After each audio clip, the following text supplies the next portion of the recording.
of the International Booker Prize 2025 is Heart Lamp by Banu Mushtaq, translated by Deepa Basti.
Good evening, esteemed judges, fellow authors, and beloved readers across the world. If I may borrow a phrase from my own culture, this moment feels like 1,000 fireflies lighting up a single sky, brief, brilliant, and utterly collective. To even stand among these extraordinary finalists is an honor to me. I will never forget, and I accept this great honor not as an individual, but as a voice raised in chorus with so many others. I am happy for the entire world, which is full of diversity and inclusiveness. I am happy for myself and my translator, Deepa Basti. This is more than a personal achievement. It is an affirmation that we as individuals and as a global community can thrive when we embrace diversity, celebrate our differences, and uplift one another. Together, we create a world where every voice is heard, every story matters, and every person belongs. First, to the Booker Prize Committee, thank you for recognizing stories that dare to bridge boards. To my relentless team, my visionary literary agent Kanishka Gupta, who believed in this book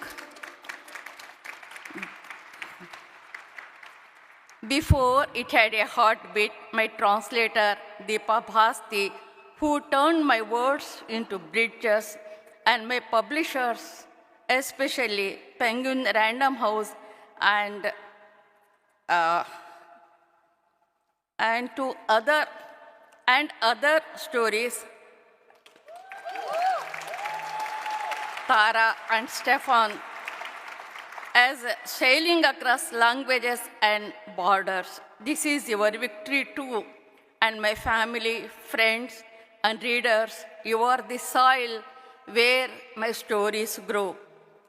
This book is my love letter to the idea that no story is local, that a tale born under a banyan tree in my village can cast shadows as far as this stage tonight. To every reader who journeyed with me, you have made my Kannada language a shared home. It is a language that sings of resilience and nuance. To write in Kannada is to inherit a legacy of cosmic wonder and earthly wisdom. This book was born from the belief that no story is ever small, that in the tapestry of human experience, every thread holds the weight of the whole. In a world that often tries to divide us, literature remains one of the lost sacred spaces where we can live inside each other's minds, if only for a few pages. To every reader who trusted me with their time, thank you for letting my words wander into your heart. Tonight is not an end point, it is a torch passed. May it light the way for more stories from unheard corners, more translations that defy borders, and more voices that remind us the universe fits inside every eye. Thank you from the depths of my soul. Thank you.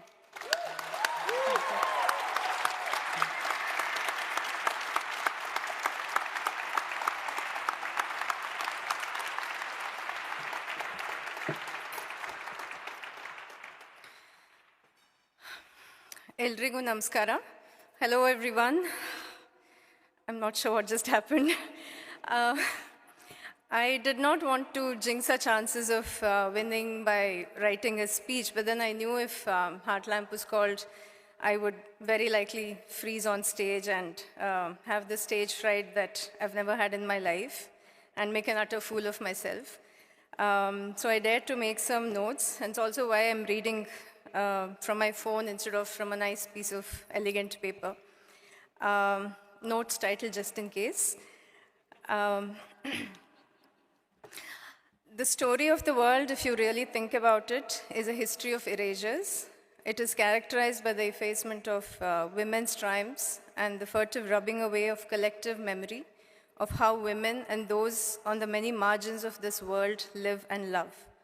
This prize is a small win in a long, ongoing battle against such violences. Elsewhere, there is erasure in the media and people's understanding of works of literature, of translators, and the work we do to bring what would otherwise be unread, uncelebrated texts to new and very different sets of readers. Which is why it is so heartening that the International Booker celebrates and places both writers and writer-translators on the same page, so to speak. Thank you, first and foremost, to the International Booker judges for loving these stories and my translation of them. And what a win this is for my beautiful language. Jenina holeyo, halina maleyo, sudheyo kannada savinudiyo goes a song in Kannada. It calls the Kannada language a river of honey, a rain of milk, and compares it to sweet ambrosia.